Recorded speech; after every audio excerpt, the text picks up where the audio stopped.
All right.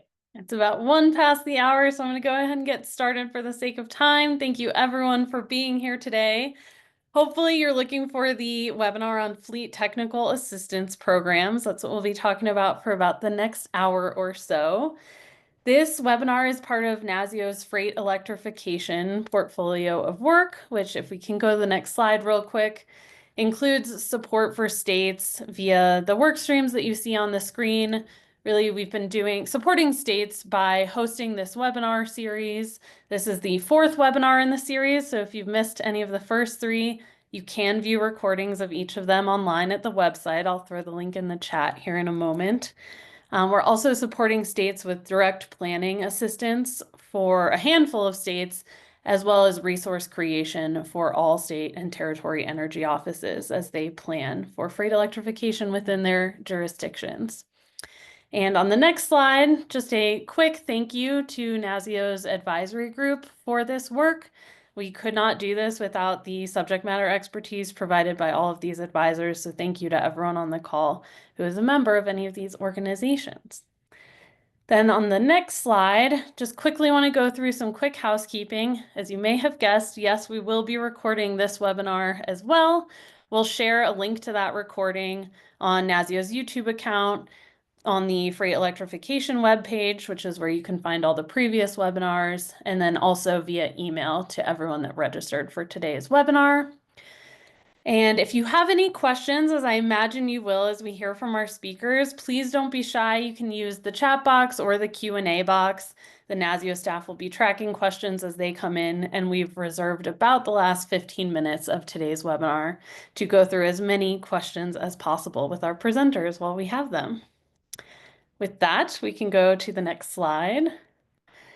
So quickly, before I turn it over to the presenters, just some quick background on why fleet technical assistance, why today is this our topic. As most of you likely know, the US freight sector is increasingly electrifying operations.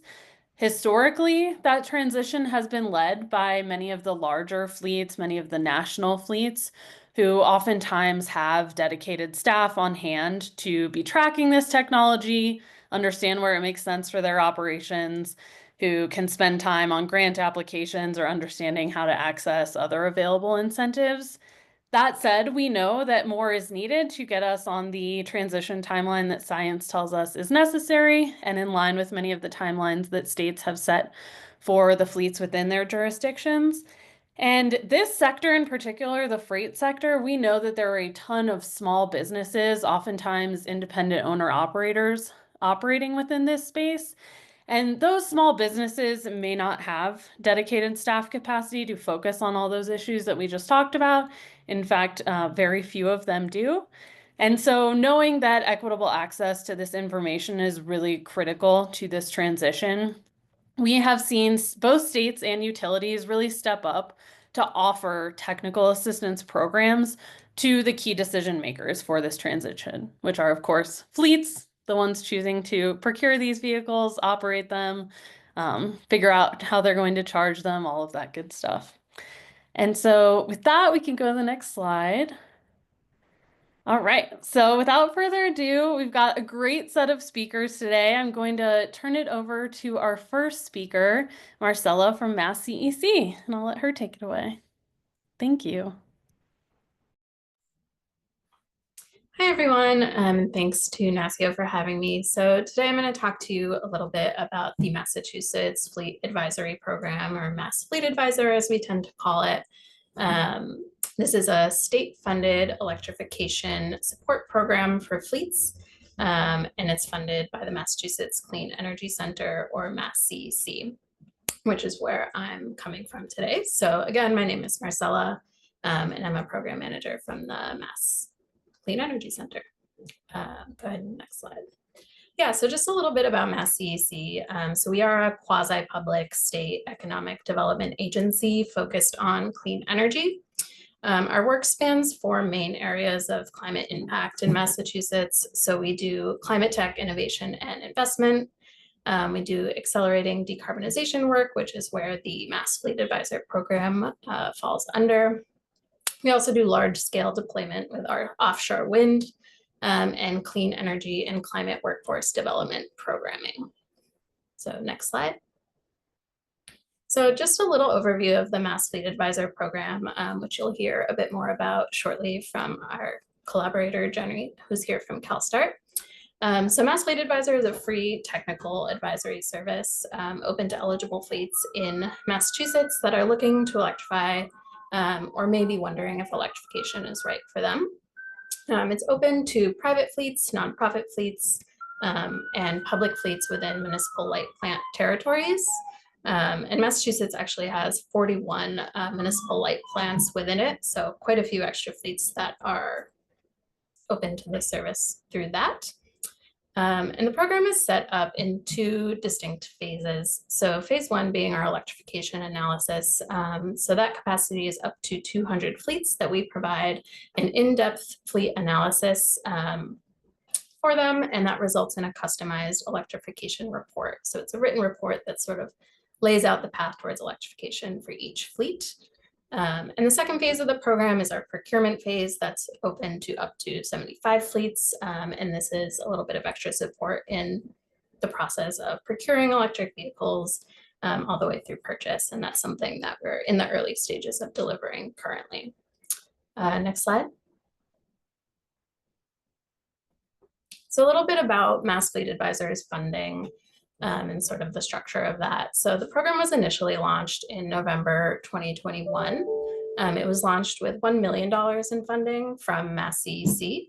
And Mass CEC itself is funded by something called the Renewable Energy Trust. So this is a small surcharge on ratepayer utility bills. And Mass CEC was actually legislated to spend this funding down. So that funding was allocated to hire a consultant, which is now CalSTART, to provide technical electrification support for the program. And so at that time, our enrollment capacity for the program was capped at 65 fleets for that phase one electrification advisory support, and then 15 fleets for that phase two procurement support. Just last year, in January 2024, we expanded the program. So we received an additional $5 million in funding from state ARPA funds to expand the program, that being the American Rescue Plan Act.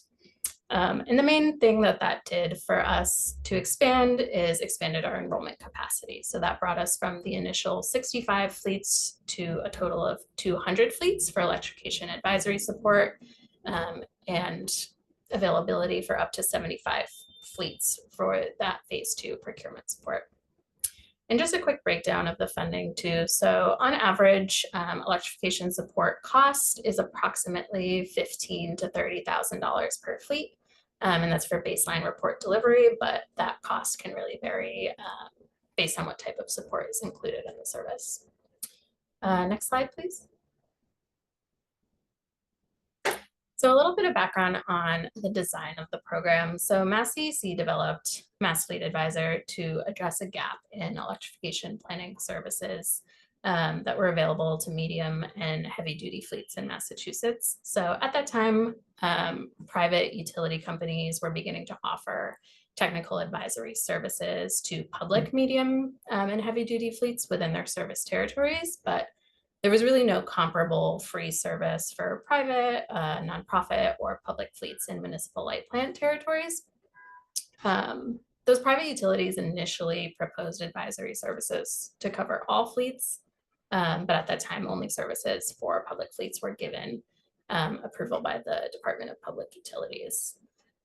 So for that reason, Mass CEC really wanted to fill this gap and help to provide a bridge between fleets and the incentives to help them towards electrification that are available at the federal, state, and utility level. And so for us in Massachusetts, that's charging infrastructure incentives in our More EV Trucks program, which is a rebate program run through our Department of Energy Resources. So today, between Mass Fleet Advisor and the utility programs, every medium and heavy duty fleet in Massachusetts does have access to free technical advisory services to help them plan for electrification. And so the Mass Fleet Advisor program really by design focuses on end-to-end support So our offerings take fleets through from initial planning services all the way to procurement support. And fleets continue to be supported through the purchase and sometimes the delivery of vehicles. And this involvement in kind of proactive electrification planning really allows the state as well as utilities some additional insight into potential electrification projections. So this can help with things like charging infrastructure planning or grid planning, things like that. Next slide. And a little bit about sort of why Mass CEC and why are we the right agency to run this program in Massachusetts. So like I mentioned previously, Mass CEC is a quasi-public state economic development agency. We have the dual mission of reducing greenhouse gas emissions across the state and accelerating Massachusetts' clean energy economy. And Mass CEC's funding structure is quite unique and flexible. So we're not bound by state procurement laws and can move much more quickly than other state agencies. We don't necessarily need regulation to make changes, and that gives us a lot more flexibility to adjust programs as needed if something's not working. So for that reason, Mass CEC runs pilot programs. So these are intended to be innovative, scalable, and replicable. And in the case of Mass Fleet Advisor, the pilot program structure is really what allowed for us to act on lessons learned and adjust when we scaled up the program through the expansion that I mentioned earlier. And this was things like allocating additional resources towards marketing to spread the word about the program. We added a solar and energy storage analysis to the electrification reports that we deliver to fleets. And we simplified the intake paperwork to increase accessibility. So just a few examples of that. And also Mass CEC works quite closely with private utilities. So the Mass Fleet Advisor model is partly derived from existing utility-run fleet advisory programs. Early on in the development of Mass Fleet Advisor, the Mass CEC team held workshops with the utilities to help get their input during the program design process. And to this day, the utilities continue to be engaged with the Fleet Advisor program. They attend monthly meetings with us and just serve as a sort of collaborative and consulting partner as needed. So yeah, next slide. Thank you very much. Thank you, Marcella. We will have time for questions at the end for anyone joining late. So as you think of them, throw them in the chat or the Q&A box and we will get back to them following the presentations. Otherwise, for now, I'll turn it over to Melissa with New Jersey. Thank you. Hello, everybody. I'm Melissa Evanego. I'm the Assistant Director here at New Jersey DEP for the Air Monitoring and Mobile Source Group. I'm excited to speak to you about New Jersey's Fleet Advisor program. This is a first for us. And I will admit that we did model our program after Mass Fleet Advisor. So thank you, Marcella, for leading the way and giving us, a roadmap on how to move forward. Like I said, this is a one-of-a-kind program for us. It was much needed, and I think it's really important. Finding funding for programs is always difficult, especially for something new and different like this. New Jersey's procurement rules can be tricky and can take a really long time. So we were really limited with the amount of funding we could put towards this program if we wanted to get something started pretty quickly. New Jersey is using federal funding for 3 years of this program, and we will continue to look for additional funding or other ways to expand the size of our next award for this type of program. Okay, next slide. So I want to give some context to the conversation about the landscape in New Jersey and to give you an overview of my experience with fleets and grants. So I've been working with fleets for over 17 years now, giving grant funding. We started with retrofits on non-road equipment. Then we moved to diesel replacements to just incentivize fleet turnover, primarily of non-road equipment. And then with the VW mitigation funds, that's really when we started to focus on diesel to electric on-road and non-road equipment. So we've awarded hundreds of millions of dollars in grants for fleet turnover to incentivize, cleaner and newer equipment. The grant program has been really successful. One of the things that we have always required is scrappage of the old vehicles for our grant programs, because we know if we didn't require scrappage, then these vehicles or equipment would continue to operate over time, and we wouldn't get the emission benefits. Or those older vehicles would get sold to medium and smaller fleets. And that is one thing that I've heard over the years is that the mid-size or the small fleets will purchase old equipment from the larger fleets because it's, obviously cheaper than them purchasing new. All right, next slide. So that's, really why for this program, we wanted to focus on the smaller fleets. We've always heard, the small and medium-sized fleets don't have the resources, to always purchase new equipment. I will say that during our VW mitigation process, when we did a solicitation, we did hear from some small fleets that were interested in electric vehicles, but they just didn't know how to get started. They didn't know anything about it. And unfortunately, the entities that we heard from were not eligible for that VW funding because of the vehicles that they were looking at. So, that was probably the very start of when we said, okay, what should we do for small and medium fleets? Again, the smaller fleets, like Jesse had said, that they just don't have the means. It could be a small business, it could be a mom and pop, it could be a husband and wife. They don't have the resources like a larger company. And so they don't know what's the first step to electrification, right? They know that maybe there's a light duty vehicle and, they can buy a car, but what does that mean for their business? It was a flower shop that actually initially had reached out to us and, said, I have a floral business and, if I wanted to get an electric van, like what would I do? How would I go about doing that? So, we know that there's lots of hurdles when you want to look at electrification, and it's not just the vehicles. Once you get to the infrastructure, then it's like, whoa, that's where a lot of people stop. And that's what, really prevents them from going to the next step.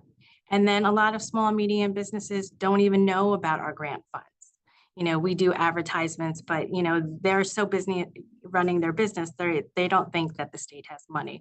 Or, we may not be advertising in the ways that they can find out about those funds. Next slide. So not only, do we know that technical assistance, excuse me, is needed for electrification projects, but we felt really strongly that a physical presence was needed to aid in the process of electrification.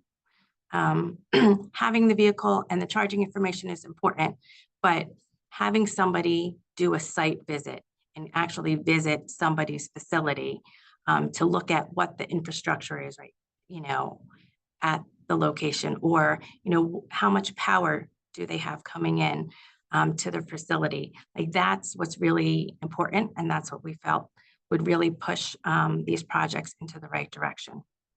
So New Jersey's Fleet Advisor program is free. It focuses on medium and heavy duty vehicles for public, private, and non-profit fleets. Excuse me. Our initial focus for year one was to target 15 fleets. We initially started with fleets that had 10 vehicles or less. We had a lot of emails and meetings and different things that went out, but the traction was pretty slow to get moving for smaller fleets. So we did have to expand that program to 20 fleets. 20 vehicles in a fleet. I feel like this is one of those programs, it's important, and just because the traction, was slow going, I don't think that means that it's not important. I think we just need to reach the right people, and we need to continually get that message out, because I think it's a little too good to be true sometimes for those small fleets that's saying, hey, the government's gonna give us this service and it's 100% free and I don't have to purchase anything. So I think that's a little bit different. And I think the marketing, we have to be a little bit more creative, and we have to keep sending out that message. So let's see. So our year one fleets, we did hit some of, the targeted audience that we wanted. Like, we had an electrician contractor, a small EMS company, a very small municipality. So we're going to keep, pushing through our program. For year two, we're going to focus on, again, what we were originally thinking, small and medium-sized fleets. We are going to expand the fleet size to up to 50 vehicles. In addition, we're going to be looking at partnering the New Jersey Fleet Advisor Program with our electric school bus program, because, a lot of the surveys and outreach we've done to electric school bus companies, we're finding that the infrastructure and technical assistance is the big barrier for districts to move to electric school buses. So we're going to use the expertise of CalSTART and their subcontractor to aid us in our electric school bus program. So year two of the New Jersey Fleet Advisor Program will kind of be a hybrid. Some focus for school districts and some for small and medium-sized fleets. The other thing I wanted to mention was once a fleet goes through the whole process, right? They provide their fleet makeup, they get a site assessment. The final product that they get is a personalized fleet electrification roadmap. And that will help them have all the necessary information that they will need should they want to apply for funding that DEP has for their vehicle electrification projects. So once a fleet has their roadmap, they can submit a proposal for our grant funds, and then a DEP grant manager will help them navigate through the funding process. But at least they have everything all together, and they can understand as far as charging stations and vehicle types that they can move forward with. Next slide. Feel free to reach out to me with any questions, visit our websites. I'm really excited. This has been a great program. We're just finishing up, coming to the end of year one. We're excited to get ready for year two. And I will pass it over to Jenny.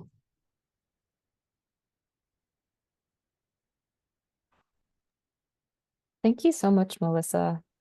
Really excited to be here today to talk to you about Fleet Advisory Services. My name is Jennifer Kutzler. I'm the Deputy Director in the Northeast Regional Office for CalSTART.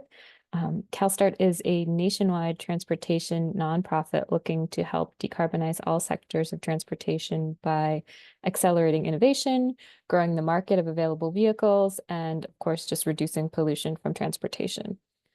So really excited to talk to you about the programs that we're working on with both Massachusetts and New Jersey. I also want to highlight that CalSTART also administers the Cal Fleet Advisor program out in California. Next slide, please. So my presentation is going to dive in a little bit more detail to what Melissa and Marcella have already covered. Might see a little bit of duplication, but hopefully going to dig into a little bit about what Fleet Advisory Assistance is, what the benefits of it are, CalSTART's approach as a third-party administrator, and then some examples from the programs that may answer a few of the questions I'm already seeing in the chat. Next slide, please. So this is kind of my mantra for Fleet Advisory Assistance. It's such a valuable tool to support fleets through the zero emission transition. A fleet that's well informed and educated about the steps necessary to transition is more likely to purchase the appropriate vehicle, to install right-sized infrastructure, and ultimately to achieve their goal. So that's why we're here today. I think it's such an important tool for fleets. Next slide, please. So what is Fleet Advisory Assistance? Jesse already had a great introduction on this. We've touched on it a bit, but in my mind and the way that CalSTART approaches this is it's really important to meet a fleet where they're at to provide personalized, relevant information, right? Understanding that, things may look 80% the same for fleets as they're thinking about electrifying, but it's in the details of a small mom and pop fleet versus a huge, corporate fleet. And just understanding those nuances is really important to make sure that a fleet is receiving information that's tailored to them so that they can make those educated decisions.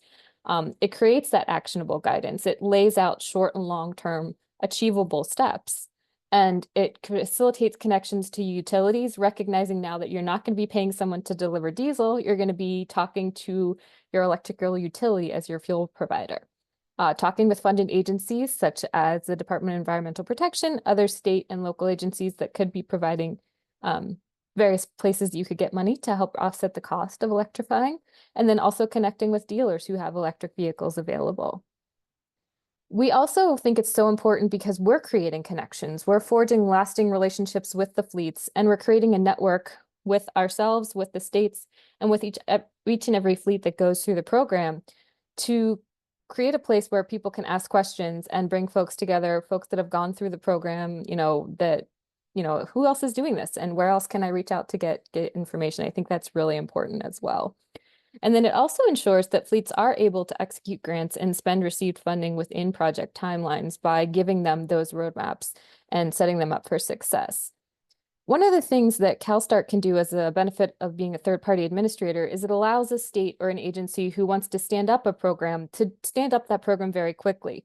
We have a lot of expertise in this arena, and we can take the various levels and complexities of fleet advisory assistance, and we can customize the solution to fit whatever state or agency program might need while taking all of the lessons learned from our existing programs and making sure that the new program is a success. Next slide, please. So fleet advisory assistance can really kind of run the gamut of very high level to really, really in depth. So I kind of think of this as building a pyramid. You need a really strong base to understand the transition. And so tier 1 assistance, we kind of consider that as your very high level data collection, such as your total miles driven per day, the total time that you domicile overnight to understand how long you would be available to do charging, and your existing fueling costs on the vehicle side. And then on the infrastructure side, very high level capacity estimates to use data such as utility bills and understanding the capacity on your existing electrical service and the panels and where the locations are, as far as how close the panels are to where you want to install chargers to understand the costs that might add up to do trenching, et cetera, et cetera. So once you have a really strong baseline of understanding, then tier 2 is getting into more detailed route energy modeling for the vehicles. So that would be doing things like looking at data from telematics, and not only looking at total miles driven per day, but also taking into consideration idle time, grade changes, all of those kinds of more important details that understand how a battery might perform differently for you than a traditional engine. And then for infrastructure, on-site assessments, Melissa really focused on this, having boots on the ground support to have a certified electrical contractor go out and just walk the site of where you want to potentially install chargers so that you can understand site capacity, necessary upgrades, all of those things that need to be taken into consideration. And then once you're ready to buy a vehicle, deployment assistance really sets up a fleet to succeed by providing training help, maintenance, putting together maintenance plans, workforce development, understanding the differences between the traditional vehicles, the traditional ICE vehicles, and electric vehicle, and just walking a fleet all the way through from buying a vehicle to getting it on the road. Next slide, please. Touched on this a little bit already, but CalSTART's approach is that each fleet receives that personalized report or roadmap, and it's usually delivered electronically. So this report takes into consideration all of the data that we collect during the intake, and it provides zero emission basics, one-to-one vehicle recommendations. So every vehicle type in the fleet, what are the electric models that are available, and all of the statistics and things around that vehicle. We'll get into some examples in a few minutes here. Talking about cost and emission savings modeling, on both the vehicle and the infrastructure side, and then available state and federal incentive information, and short and long-term recommendations. The great thing about these programs that we've been running is that all of this is 100% free to the fleets. And to Melissa's point, right, it's like, well, why is this free? What am I getting? You know, the government's giving me something for free. It's just, it's meant to be a tool, a knowledge tool to help, you know, drive innovation and help people make educated decisions without requiring that they go buy a vehicle after they get this report.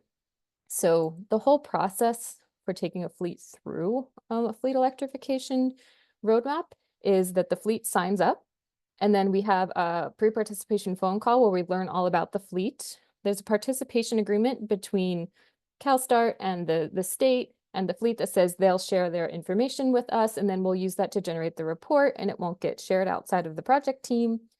The fleet intake form is either an Excel-based form or a web-based form where the fleet can give us information about each vehicle in their fleet. We do the in-person site assessment where we send those electrical contractors out to take a look at the charging location of where we would put chargers, and we make a recommendation on the total number of chargers needed based on the vehicles in the fleet. And then after all that data is collected, we go back and we do our research and we put the report together, and that whole process after we receive the data is about 4 to 6 weeks. Next up, next, please. All right, here's where we get into the really exciting stuff. Talking a bit about participating fleet analysis. So this is a sample fleet. This is not real fleet data. This is just a sample fleet, but gives you an idea of some of the information that is collected and presented in the fleet electrification report. So total cost of ownership is a term that we use quite a bit to compare how a vehicle's capital and operating costs for both an electric and a traditional gas model compare over the life of the vehicle. I'm not sure if you can see my mouse here, but on the right-hand side, we have this chart here that shows if you buy a vehicle in 2025, comparing the cost of it at the vehicle's purchase price all the way out to 12 years worth of life, including things like sales tax, the fuel cost, the infrastructure equipment cost, etc. This is specifically for an electric van. So total cost of ownership in this example is lower for a EV model because the Ford E-Transit as compared to the traditional gas and diesel model is very, very competitive. And here, if anyone's using a van, they might get a table that looks like this that highlights the vehicles that are available that could do the duty cycle that an existing cargo van is doing. Lots of information included here about the payload, the energy capacity of the battery, websites for the vehicles, etc. Next slide.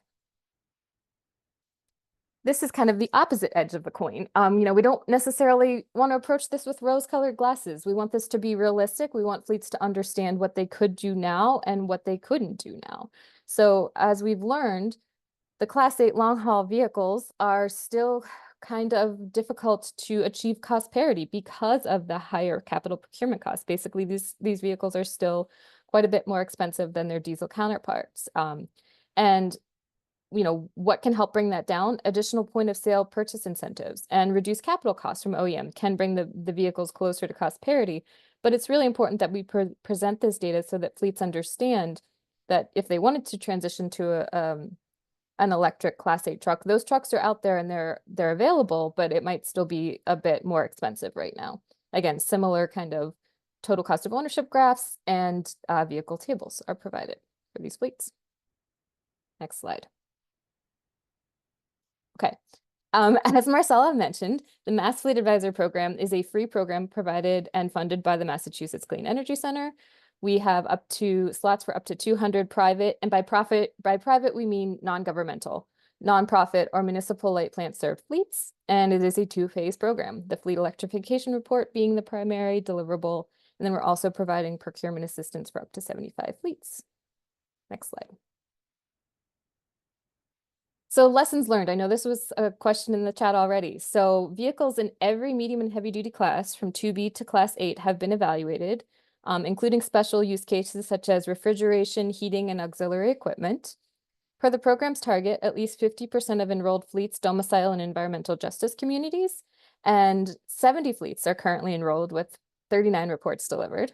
This has been updated since I delivered this. And then we just have a couple of testimonials from 2 of the fleets that have gone through the program about what they really liked about getting the report. Next slide, please. Program takeaways. First and foremost, on this slide, every vehicle that you're seeing here is a vehicle that I've taken a picture of myself out in the wild, either at a fleet site or at an expo or some kind of convention. So these vehicles are all real and they're all available, which is great. Medium duty vehicles are rapidly approaching cost parity due to their competitive purchase price. Moderate daily driving range adds daily fuel savings and contributes to total cost of ownership parity because that kind of is the sweet spot of being able to go out and back and charge overnight. Regular overnight dwell time is ideal for charging. Managed charging can also reduce the total electrical power needed if you wanted to charge the entire fleet at one time. Some fleets do not have enough existing capacity on their electrical service to fully electrify or to add multiple level 2 or DC fast chargers. But electric vehicle replacements are available for nearly all duty cycles. So those are some program takeaways from the 70 participating fleets so far in Mass Fleet Advisor. Next slide, please. As Melissa mentioned, New Jersey Fleet Advisor is a free program funded by New Jersey's Department of Environmental Protection. And in year one, 15 fleets of 20 vehicles or less have been helped, including the on-site infrastructure assessment for every fleet. Next slide.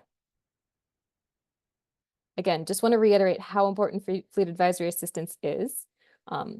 Personalized reports remove barriers. They provide actionable insights to each fleet, regardless of size or complexity. And they set out achievable short and long-term goals for each fleet without mandating purchase in both of the programs that we're talking about today.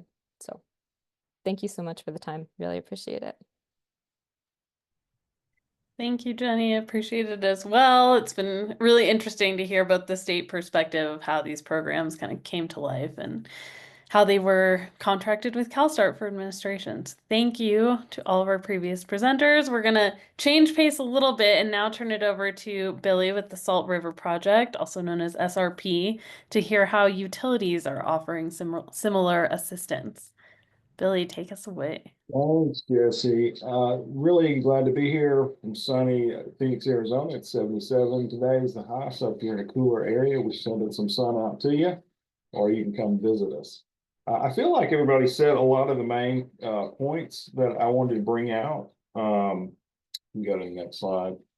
I really identify with focusing on smaller fleets. Those are the ones that really need the most help, and to meet customers where they are, and that can be different for everyone. So whether they need the assessment or infrastructure or incentives, we try and be flexible. So Salt River Project, it serves 2 million people for water and 1 million for electricity. Our fuel mix is currently 50% clean this year and 90% in 2035. We have other programs we offer for energy efficiency, electrification, demand response, and transportation electrification. I'm part of the transportation electrification group. I manage the business EV charger program for us. Next slide. So we have a goal of enabling 1 million EVs in SRP service territory and manage 90% of the EV charging load by 2035. That was a blue ribbon group of various stakeholders from various sectors that came together to guide our management. We are privileged to be a community-based not-for-profit. We are not governed by a corporate commission per se in this area, and so we have the freedom to start up things fairly quickly and be fairly flexible. And this fleet advisory is one that we need to be very flexible on, because sometimes I feel like we have that 8 ball, we ask it a question, right? And we say, what should we do with fleet advisory? And it's like, ask me later, right? But every year we've changed up a little bit, as we'll show you here in a minute. Next slide. We began the EV program back in 2018. It has evolved to 3 years ago. We added the fleet advisory services. In that first year, we allowed our trade allies to do our fleet assessments, and we found the quality not to be consistent across all of our trade allies. So we folded that in to ICF. ICF is our third-party implementer for our EV program. They were doing fleet advisory services all over the country anyway. So we just let them do the fleet advisory services on behalf of our customers. It has evolved to where this next program year we'll be adding Zappy Ride. It's by JD Powers. ICF will still manage that approach, but it is an online self-service tool for fleets that does all the same things that Fleet Advisory Services does. At least on the economic side, doesn't get into infrastructure as much, but that's something that we wanted to add, a self-service tool. And what we found was we were spending a lot of money on the larger fleets, and we had a cutoff. Some of y'all were offering things for 20 or less. We were offering for like 10 or more. And those under 10, we had like a 3-pager that would help them out a little bit. But it didn't get, very detailed. It was generic, right? And so this Zappy Ride will allow, them to play around with wave tools, and ICF can then help support them on the back end should they have any questions. So.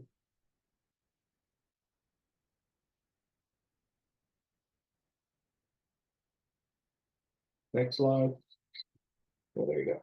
So as I mentioned, we use ICF as our third-party implementer. They provide outreach, rebate processing, and of course, it's fleet advisory services. We have one dedicated person that's all they do for ICF is the fleet advisory. We have a staff of analysts in the background that, once we get all the intake metrics that they can put together the plan for that. Our metrics are to have 68,000 EVs in our service territory this year and about 1,000 charging stations this year. Excellent. This is our cash incentives. I won't go into this very much because we're talking more about fleet assessments, but I'm just leaving in here in case anybody wants to look at it. I will say that we have a disadvantaged community rebate, but it's sort of on pause as we work through, the Justice 40 and other things and determine how best we can help our disadvantaged communities. Next slide. So as has been mentioned on all the other previous presenters, we have a fleet advisory service that provides a comprehensive assessment, provides technical assistance, and identifies funding sources as well as our own incentives. We don't particularly care if they stack the incentives, whether it's DEER or some kind of federal grant or state grant. We have to come alongside. We have a cap that you can't overpay them. I can't make money off of it, but we do allow stacking of rebates here. Next slide. Here's some of the deliverables. This is fairly comparable, but I will say that, as we mentioned, I think Melissa mentioned it about helping small fleets and being hands-on. What we found was the economic tool was good, but you got to have somebody going out walking the property, figuring out how much load they have, what do they need, what's already there, and that kind of thing. So we evolved this year to add some one-line drawings and provide total cost estimates for these. Primarily, the ones that have taken advantage of this so far has been the Clean School Bus Grant recipients. Although I will say just generally, we've had a fairly healthy mix of public and private that have taken advantage of this. Almost all of our municipalities have taken advantage in one sense or another. A lot of our schools, particularly those that awarded grants, and some of the private. So we've had a pretty healthy mix of what we've seen for assessment so far. Next slide. As far as partnerships go, we have a TE activator that's public and private to get the word out to the medium and heavy duty fleets. We have something coming up at ASU, Arizona State University, who's a member of our TE activators, where we'll have an all-day seminar, we'll have ride drives, we'll have medium heavy duty fleets, light duty fleets out there. People can kind of come check all that out. So we do that annually, and so that's one area of partnership within the state of Arizona. Next slide. We have several other things that we're involved with, EV ride and drives with cities and dealers, the educational events, the fleet day that I just mentioned. SRP hosts a electrification signature series just for our commercial fleet customers to come hear about what the latest is and what the latest offerings are. There's a sustainability cities network. There's quite a few municipalities in the Phoenix area. They do a great job of getting the word out, but also kind of coordinating amongst the various grant opportunities and purchasing opportunities. So any way that we can partner with others around the state, we're happy to do that. That's all. That's it for me. Thank you so much, Philly. Thank you to all of our speakers. We do have about 15 minutes left for Q&A. So I'm going to go ahead and jump right in with some of these questions in the chat. I know we've touched on some of these, but I'll invite all the panelists to share any additional perspectives they want to add. The first question here is, what would you say are some of the key lessons learned to date through your program? Anything you didn't already touch on in your presentation? And I'll just add to that, anything that you've changed in the program based on participant feedback? Anyone want to jump in first? I mean, we've changed it every year. I mean, we started out with like who was going to provide the assessment, then we pulled that in. We changed around with the numbers of, okay, what qualifies to be in the assessment, and then coming up with other tools, and then offering other software solutions that they can take and do on their own without going through a formalized process. So it's evolved every year for us, and it's, you got to be flexible, and as been mentioned, just meet customers where they are. Yeah, I can add a little bit of detail on like the Mass Fleet Advisor program with the program expansion that Marcella detailed earlier. No, we wanted to expand the total number of participants that could participate in the program, but also recognize that, you know, originally the program had a virtual site assessment where basically we had a web-based form that we asked folks to take pictures of their own electrical panels and to, you know, send us some information about their electrical utility. And that was really a barrier to a lot of folks. They were like, I just don't even know where to start with this. So as part of the program expansion, we were able to transition to offering that on-site assessment with the electrical contractor for every single fleet that goes through the program. And I think that's been a huge benefit because it's not only understanding the vehicle side, but understanding the infrastructure side, and just kind of, you know, being able to lay that out is a big boon. And also as part of the program expansion, something I didn't touch on in the presentation, and we kind of approach it as we're doing the fleet intake form with the fleet and doing that intake, is we have data loggers available. So we can take existing telematics data if someone has Geotab or Samsara, and we can kind of do that more in depth throughout energy modeling. But if someone doesn't have that and they're interested to understand those more, like those nuances about the idle time, we have kind of a suite of Geotab data loggers that we can lend out to fleets for 6 to 8 weeks to collect data on a temporary basis to do some modeling for them. So I think that's a really interesting innovation, and something that we're not seeing implemented in a lot of places is like temporary data logger installation. And what I'd love to see long term is have a fleet that, you know, took the data logger and installed it, and then whether it's now or a year or two down the road, so it comes back and say, hey, I'm getting my first electric vehicle, and we'll be like, great, we'll send those data loggers back for you so you can take a look at what it looked like for you, comparing the traditional internal combustion engine vehicle and then the electric vehicle. So that's something I'm really excited about as well.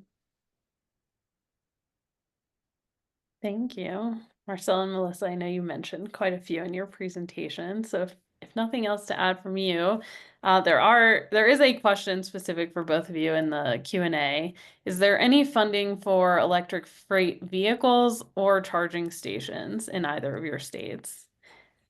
Do you want to reiterate what other programs are available and kind of how they connect to the technical assistance? Yeah, so part of what we do on Mass Fleet Advisor with the electrification reports that we provide fleets is give them information about incentives or rebates that are available to them.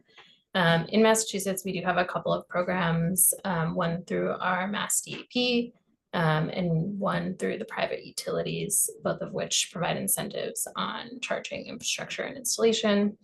And then we also have, as I mentioned in my presentation, our Department of Energy Resources rebate program called More EV.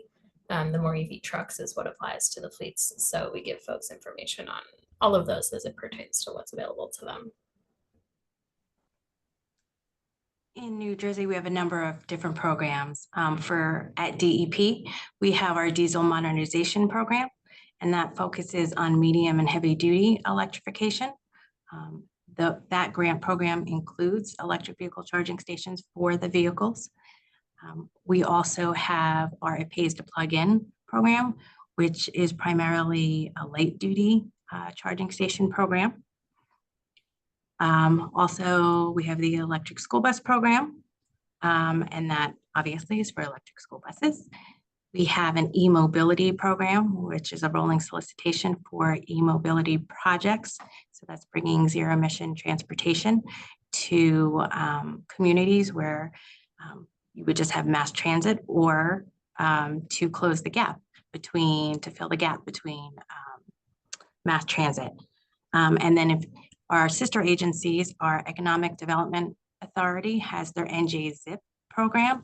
That's not open right now, but it will be opening in the next few months. But that also focuses on medium and heavy duty electrification.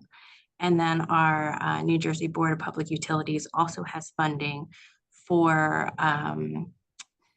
charging stations, some make-ready programs, and some vehicles. Thank you so much.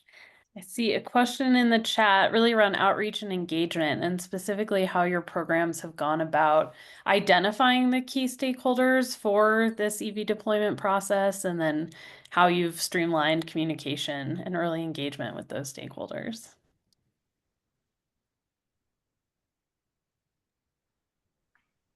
New Jersey does a lot of outreach on social media.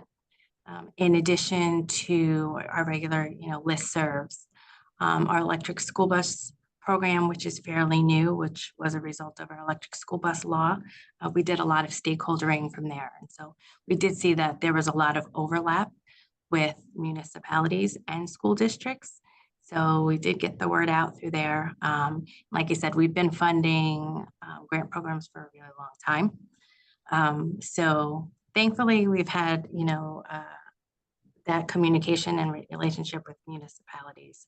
We also do a lot of outreach events, ride and drive events, tabling events.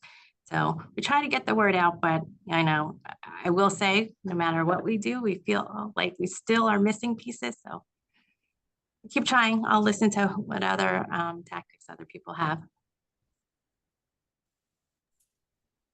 Yeah, I would say similarly on the Mass Fleet Advisor side, lots of outreach and working collaboratively with utilities as major stakeholders in the program, as well as municipalities, especially those which have municipal light plans that we work with as much as we can. And, to echo what Melissa said, similarly on the Massachusetts side, it's outreach to fleets, recruitment, marketing the program as much as we can. Yeah, and just maybe answering the question from a little bit of a different interpretation. I interpreted the question to ask, like, who are the stakeholders that a fleet might need to engage as they're thinking about electrification? And I think, one or any of these programs are a great place to start, but also recognizing that you are going to be working with your utility as your fuel provider. That's a different relationship, as I mentioned in my presentation, and just identifying who the right point of contact is and talking to your utility as early as you're starting to think about buying a vehicle is very important, because we have seen in a number of states, not only in New Jersey and Massachusetts, that a fleet might be ready to go. They've talked to the dealer, the vehicle's on order, and now they go to the utility and the utility says, well, you need some upgrades, and that's going to take 12 to 24 months. So the last thing you want to see is someone who's bought a vehicle and then it's not able to charge because they can't install a charger. And that's where fleet advisory assistance, like that planning ahead of time, really is important, because now okay, here's the vehicle and here's what I can do with my existing utility and here's the upgrades I'm going to need. And specifically for Mass Fleet Advisor, there are two major utilities other than the MLPs in Massachusetts, National Grid and Eversource. And both of those folks have been part of the project team, the extended project team, from the beginning, so that we can basically say to a fleet who's ready to think about it, here's a real person. If you email, so-and-so, they're going to get back to you because we know that we're working with them.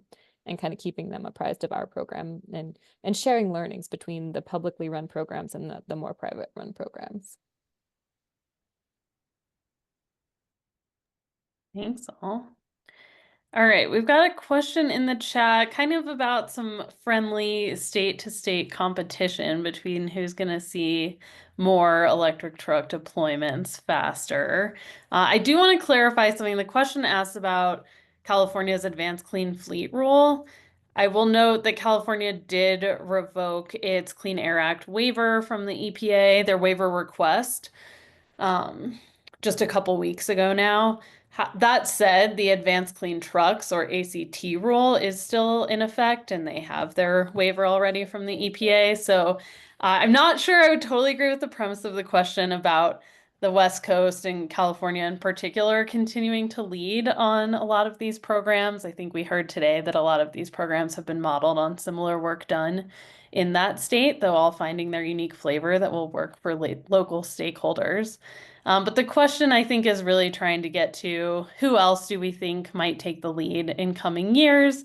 I might reframe it a bit for the folks on this call. You're all clearly leading within your own states, but any other states that you really look to for guidance or models around whether it's fleet advisory services or some of the other complementary programs in this space?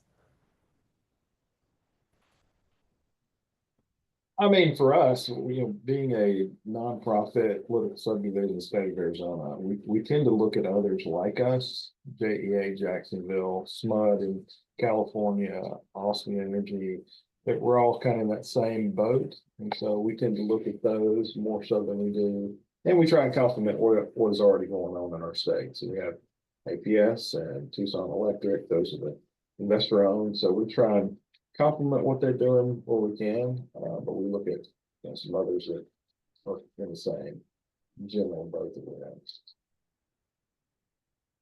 I would say for New Jersey, we work closely with the other states through a lot of the regional organizations.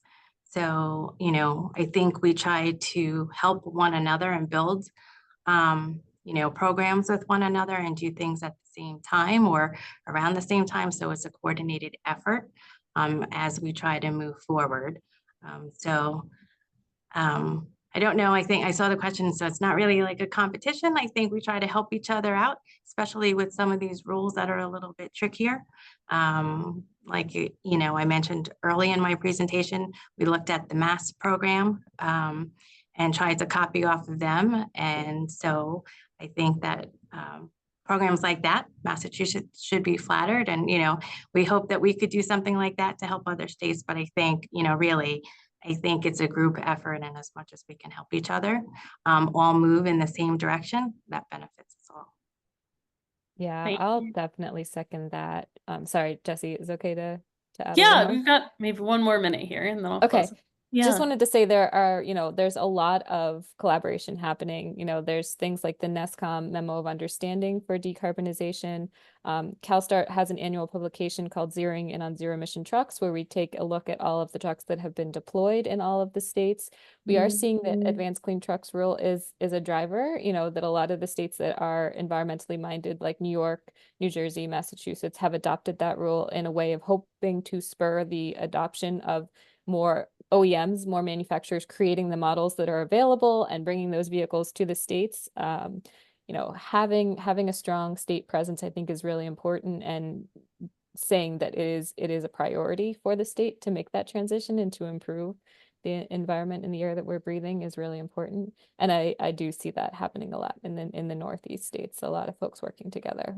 Like the only state that we haven't really talked a lot about here is New York. They're doing a lot with their truck voucher incentive program and their school bus programs. They've mandated that all school buses after 2027 need to be zero emissions. So, a lot of things happening in the Northeast. Thank you, Jenny. That was actually a perfect tee up for the last resource I was hoping to call attention to. Just a real quick thank you to our friends at NESCOM, which Jenny just mentioned.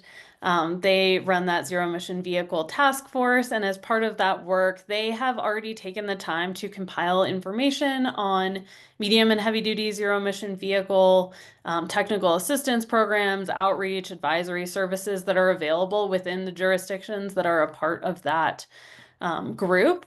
And they've also very kindly allowed us this opportunity to amplify that resource. This is just a screenshot from a multi-page resource. So for those of you on the call thinking about whether this might be right for your state, or even unsure if your state already has something similar, we will be sending out a copy of this resource from NESCOM following the call, along with the link to the recording. So with that, I know we're already over time. Just want to thank everyone for your time today. Thank you to our presenters. We greatly appreciate you sharing your expertise. And we hope to catch everyone for the next webinar in the series, which will really focus on utilities and regulations around charging. So thanks again. Have a great rest of your day. We'll see you Thanks so next time. much.